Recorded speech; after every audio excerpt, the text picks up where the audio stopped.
गोलेक चंद्र साहू साधारण संपादक पारादीप पोर्ट बणिक संघ। आज प्रेस मीटर उद्देश्य होची आमर पारादीप पोर्ट बणिक संघर नीति नियम अनुजाई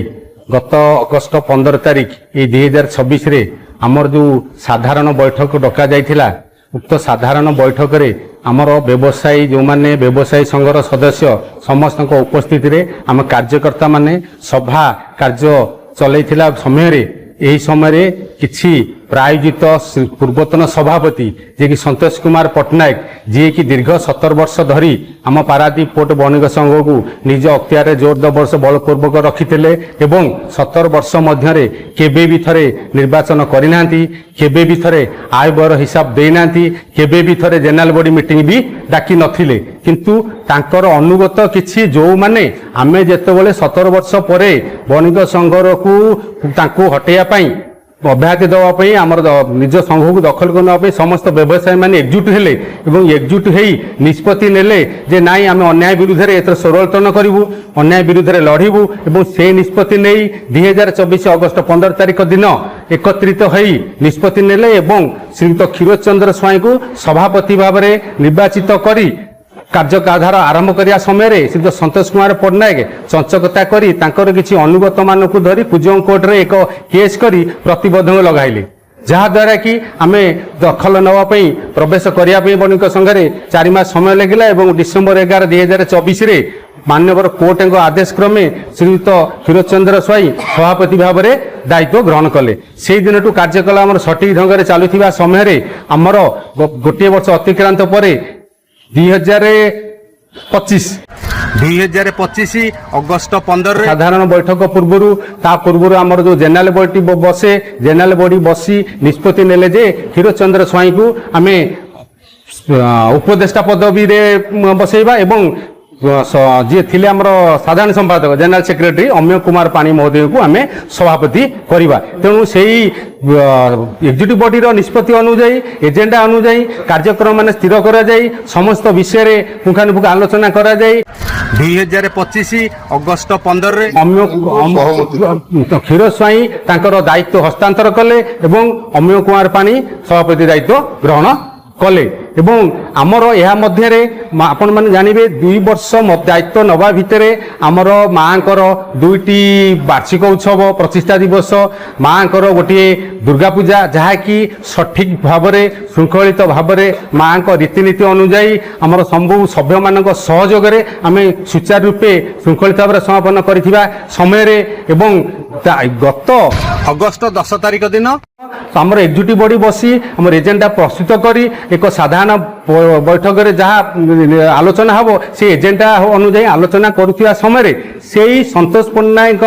प्रायोजित प्ररचित अनुगत जो माने केस करथिले, जो माने न्यायालय आदेश क्रमे आमर माननीय अतिरिक्त जिलापाल आदेश क्रमे आमर संघर सदस्यता पदरु बहिष्कृत, संघर कौन कार्यक्रम रे से तांकर अधिकार नहीं भाग नबार, संघर कौन सभ्य चांदा भी से दियंती नहीं। 2 वर्ष मध्य 6 थर साधारण आमर जनरल बॉडी होइतिले माने केबे भी से आसंती नहीं। किंतु अनधिक अपार भाव में उद्देश्यमूलक भाव में गत 15 तारिख दिन आसी सभास्थल उपस्थित हो निशासक्त अवस्था आम मान गाली गुलज करने सहित अश्लील भाषा प्रयोग करने सहित धमक चमक दे किभली भाव में पुणी संतोष कुमार पट्टनायक पुणी से गादी की दखल करेंगे तांकर यही योजना करथिले जहाँ फल आमे माने जाइए आम स्थानीय पुलिस प्रशासन द्वारस्थ होइछु एवं पुलिस प्रशासन पर आस्था एवं भरोसा विश्वास अच्छी जे पुलिस प्रशासन यार न्यायिक उपयुक्त तदंत करी आसामी मानक विरुद्ध में दृढ़ कार्यानुष्ठान ग्रहण करिवो। जदि एथिरे व्यतिक्रम हेबे ताले आमे पारादीप पोर्ट बणिक संघर समस्त सभ्य एवं कार्यकर्ता निश्चित भाव में आगामी दिन में दृढ़ पदक्षेप नबू एवं संतोष पट्टनायक जो हीन उद्यम हीन लक्ष्य रखिछन जे पुनर्बार आमे अन्याय भाव में जोर जबरदस्त पुणी पारादीप पोर्ट बणिक संघ दखल करी ताहा केबे आमे संभव होबाकू देबु नहीं।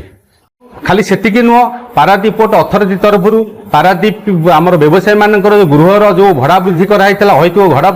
भड़ा वृद्धि सी विरुद्ध में आमर एक केस चलती जहाँकि बॉम्बे आरजुएल कमिटी विचाराधीन अच्छी से क्षेत्र में आमको बहुत खर्चांत होगा पड़ुछि।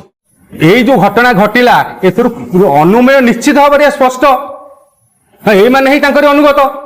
यही माने कि प्ररोचन मिथ्या केस कर यही माने ही आम बणिक संघरू तांकर सेई अपराध कार्यकलाप बहिष्कृत आईनगत भाव में बहिष्कृत तेणु से क्या प्रयोजन आसवे कौ उद्देश्य रखी आसवे तेणु यह निश्चित स्पष्ट संतोष कुमार पट्टनायक पुणी तांकर से लालसा रखिंट से लक्ष्य रखिंट जे से असामाजिक तांकर अनुगत मानक नहीं विशृंखला सृष्टि करी मु पुणी केमिति दखल करी जो माने अभियोग करुचंती से माने आसिकी बणिक संघर आय व्यय विषय हिसाब नियंतु से माने तो निजे सभ्य चांदा दौना से माने निजे तांकर सभ्य चांदा दौना से सभ्य नुहति बहिष्कृत आ जो आय व्यय हिसाब कहते आपण 29/4/2026 आम जेनेराल बॉडी डाकिकी से जेनेराल बॉडी मुख्य उद्देश्य थिला हमर आय व्यय हिसाब तेणु आम से जेनेराल बॉडी डाकी आम संपूर्ण टिकी निके आय व्यय हिसाब देचु एवं जदि भी कहार स्थिति जानवर थाए अनुपस्थित थिले काली से तो बहिष्कृत से 6-6टा जेनेराल बॉडी केबे आसी नांती तेणु से जानवे कौन काली अनधिकार जोर तो बलपूर्वक आसते तेणु तथापि भी आमर से किसी रिमत ना जदि कहार किसी आय व्यय विषय बुझार अच्छी जानवर अच्छी आमर ऑफिस खोला रोचे ऑफिस रे आमर ऑफिस बॉय रोचे से जेकोसी मुहूर्त में आसिक ऑफिस आमर खाता पत्र रोचे से विषय पुंखानुपुंख से जानीपर आमर शुणु से संतोष पट्टनायक मिथ्या मकदमा जारी रखिंट जो मिथ्या मकदमा अनुगत नहीं जार बर्तमान विचाराधीन अच्छी जोटा कि मुझे अवगत कली कुजंग कोर्ट रे बर्तमान हाईकोर्ट रे भी अच्छी तेणु आपण कहतु जितेबाला न्यायालय रे यही बाबद आमर विचाराधीन अच्छी से क्षेत्र में आम निर्वाचन कौ परिप्रेक्षी करूँ आमको तो से प्रशासन सहयोग दरकार मुझे अमीय कुमार पाणी सभापति पारादीप बणिक संघ बर्तमान गत काली 15/8/2026 स्वाधीनता दिवस पालन अवसर में नेक्स्ट आमर भी नोटिस दिखाई जेनेराल बॉडी हाँपाई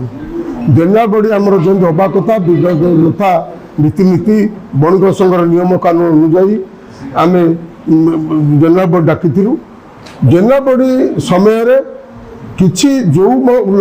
सभ्य मान जो माने आगुरी बणिक संघरे थिले सेमानकर Kujang court junior division 167 number date 2024 एक रिस्टेंड होती जो मैंने भितर अयस्कांत सामल देवव्रत साहू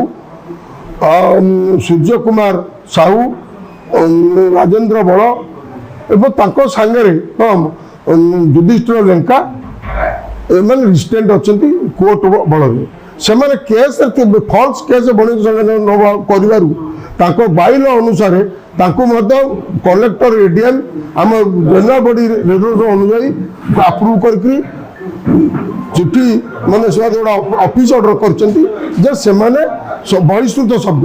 से असंभव प्रकार प्रयोजित भाव में अभ्यासगत विशृंखलाकारी बोली कोर्ट ऑर्डर से आसी पहुँचिक इलेक्शन कर हिसाब दियो कर आमर हिसाब ठीक ठाक चली पूर्वतन सभापति यही कैश अच्छी सिग्नेचर आपण देखुं से हिसाब पत्र ठीक अच्छी आम जो कोर्ट कचेरी खर्च कर जो केस करते हाराहारी 10 लाख रु अधिक टंका कोर्ट खर्च कर सारे बर्तमान बणिक संघ स्वार्थपाई आरजेडी बोर्ड केस चली फाइनाल एपर्त होना थे गले लक्षाधिक टका खर्च हो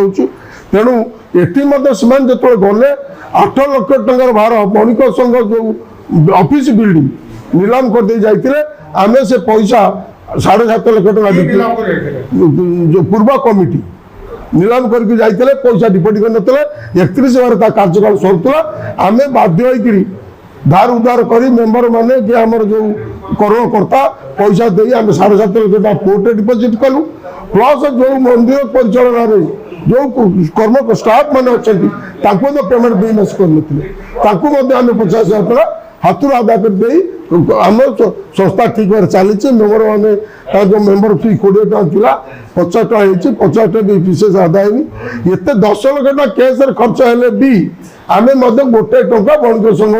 आदाय करना मेम्बर नहीं जाऊ जो 1000 टका जो घर बड़ा डिपोजिट 1000 टका प्लस जो मेम्बर फीस से आम कर सुधा दुईटा माने प्रतिष्ठा दिवस 2 थर एवं दुर्गा पूजा 2025 आम कर आभरेज 6.5 लाख बर्तमान सर्टेज अच्छी पैसा नियंत्रण अच्छी जे आमर व्यवसायी मान आमर कैशियर आमर प्रेसिडेंट आमर असिस्टेंट सेक्रेटरी एम हाथ भणा कर पैसा पाई ना କ୍ଷୀର ବାବୁ ଥିଲାବେଳେ ମଧ୍ୟ ଯେଉଁ ସର୍ଟେଜ ଥିଲା ସେ ଦସ୍ତଖତ କରି ଯାଇଛନ୍ତି, ସେ ପଇସା ମଧ୍ୟ ରିକଭରି ହେଇନି। ତେଣୁ ଆମେ ବହୁ କଷ୍ଟରେ ଲୋକଙ୍କ ସମସ୍ୟା ପାଇଁ ସବୁ ପ୍ରକାର କାମଦଣ୍ଡ ସବୁର ଆଚିଭମେଣ୍ଟ କରି ଚାଲିଛୁ। ଲୋକଙ୍କର ସ୍ୱାର୍ଥରେ ଆମେ ରହିଛୁ, କାମ କରୁଛୁ। ଲୋକମାନେ ଆମ ସାଙ୍ଗରେ ଅଛନ୍ତି, ବ୍ୟବସାୟ ଲୋକ ଆମ ସାଙ୍ଗରେ ଅଛନ୍ତି। ଇଲେକ୍ସନ ମ୍ୟାଟର ବାଦ କହିଲେ ଏଇଟା ସେମାନେ ଯେଉଁ କୋର୍ଟରେ କେସ୍ କରିଛନ୍ତି, ହାଇକୋର୍ଟରେ କୋର୍ଟରେ ଏବେ ସବଜୁଡିସ୍ ଅଛି। ସବଜୁଡିସ୍ ଥିଲାବେଳେ କେବେ ଆମେ ଇଲେକ୍ସନ କରିପାରୁନୁ। ଆମର ଏକ୍ଜିକ୍ୟୁଟିଭ ବଡି ଦସ୍ତାବିଜ ସେ ଡିସିସନ ନେଇଛି। ଯେହେତୁ ନ୍ୟାୟାଳୟରେ ପେଣ୍ଡିଂ ଅଛି ଗଲା, ଜଣେ ଇଲେକ୍ସନ ହେବାକୁ ଗଲେ ଯେଉଁ କାଗଜପତ୍ର ସେମାନେ କିଛି କରିକି ଯାଇନାହାନ୍ତି। ତେଣୁ ଆମେ ତାକୁ ସଜାଡ଼ିକିରି ପ୍ରୋସିଜର ହିସାବରେ ଇଲେକ୍ସନ କରିବାକୁ ଗଲେ ଯାହା ପ୍ରୋସିଜର ଆବଶ୍ୟକତା, ତା ଆବଶ୍ୟକତା କଲେ ତ ଯାଇକିରି ଯାହା ଆମେ ଇଲେକ୍ସନ କରିବୁ। ତେଣୁ ଏବେ ତ ନ୍ୟାୟାଳୟରେ ପେଣ୍ଡିଂ ଅଛି, କେସ୍ ସବଜୁଡିସ୍। ଆମେ କେମିତି ତାକୁ କରିବୁ? ହଁ, ସମ୍ପୂର୍ଣ୍ଣ ଭିତ୍ତିହୀନ। ଆଉ ସେମାନେ ତ ଭଏସ୍ ମେମ୍ବର, ସେମାନେ ହିସାବ କ'ଣ, ସେମାନେ ମିଟିଂ ଆସନ୍ତିନି। ଏଇ ଗତ 15 ତାରିଖ ସେ ପ୍ରୟୋଜିତ ଭାବରେ ଆସିଥିଲେ। ଆଉ ସେମାନେ ମଧ୍ୟ ଆମେ ଆଇନ ବାଟରେ ଯାଇଛୁ। ଆମେ ପାରାଦ୍ୱୀପ ଥାନାରେ ପ୍ରାର୍ଥୀ ହେଇଛୁ। ଆମେ ମଧ୍ୟ ଅନୁରୋଧ କରୁଛୁ ଆପଣ ମାଧ୍ୟମରେ ଆମର ଜିଲ୍ଲା ପ୍ରଶାସନ, ଆମର ପାରାଦ୍ୱୀପ ପୋଲିସ ପ୍ରଶାସନ ୟା ଦୃଢ଼ ପଦକ୍ଷେପ ନିଅନ୍ତୁ। ନାଇଁ, ସେଇଟା ଆମର ବାଇଲ ଅନୁସାରେ ଜେନେରାଲ ବଡିରେ ଯିଏ କେସ୍ରେ ରିଷ୍ଟେଣ୍ଟ ବା କୋର୍ଟ କରିଥିବା ପୂର୍ବରୁ ଜୁନିୟର ଡିଭିଜନ କରୁଛି, ସେ ବଣିଜ ନାଁରେ କେସ୍ କରିଛନ୍ତି। ତାର ବାଇଲରେ ଅଛି ଯିଏ କେସ୍କୁ ଯିବ, ବଣିଜ ସବୁ ଅସୁବିଧାରେ ପକେଇବ, ସେ ମେମ୍ବରକୁ ଆଜୀବନ ସଭ୍ୟପତି ରଦ୍ଦ କରାଯିବ, ତାର ବାଇଲରେ ଅଛି। ଆମେ ସେଇ ଗ୍ରାଉଣ୍ଡରେ ଜେନେରାଲ ବଡି କରିକିରି କରୁଛୁ।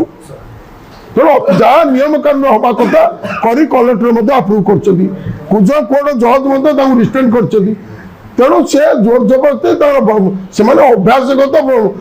ବିଶୃଙ୍ଖଳାକାରୀ।